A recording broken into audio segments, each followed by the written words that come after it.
tinalakay natin ang sinabi ni Jesus sa John 17:17 na ang salita ko ay katotohanan, ang iyong salita ay katotohanan.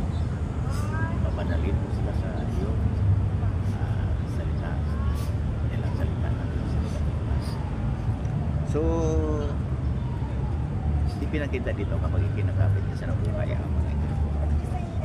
Magiging marunong, matalino tayo sa pagpapasya. At ano ang sinabi ng Biblia sa magiging epekto nito sa isang tao? Kawikaan 22:3, Proverbs chapter 22:3, yan ang talakay natin sa ngayon. Ano ang sinabi sa Proverbs 22:3? Sinabi, nakikita ng matalino ang panganib at ang tatag. Ano daw? Nakikita ng matalino ang panganib at ang tatag. Ibig sabihin, dahil sa nakita mo na ang prinsipyo sa Biblia, sinunod mo yung kung ano ang gusto ng Diyos at iniiwasan mga bagay na ayaw ng Diyos kasi alam na Diyos na maaaring mapahamak ka sa pagawin mo. Naging matalino ka. Kaya sabi, nakikita ng matalino ang panganib at ang tatag. So, kumusta naman sa walang karanasan? Di alam. Sabi niya, pero tuloy lang ang mga walang karanasan at pinagdurusahan ang epekto nito. Diba kung minsan, di alam ng isang tao na delikado lang na yan, tumuloy siya, na-disrupt siya, napahamak. Diba sila? So, ganun din sa Diyos, sa buhay natin, may mga bagay na inutos siya.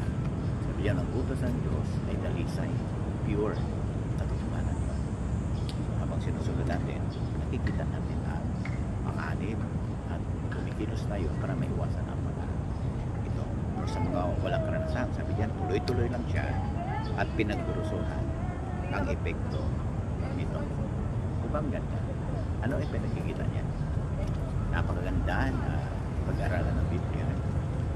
Malalim na pag-isipan. Ilang verses lang. Malalim na pag-isipan ang pinaka-aral nito.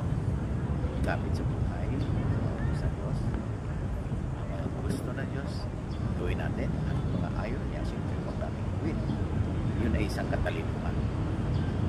Kaya sabi niyo, ang matalino, nakikita ang panganib sa malayo at nagkatapos.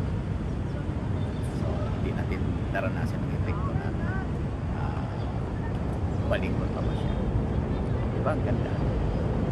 So, kasi yung Biblia, araw-araw, ilang verses at kulay-kulay.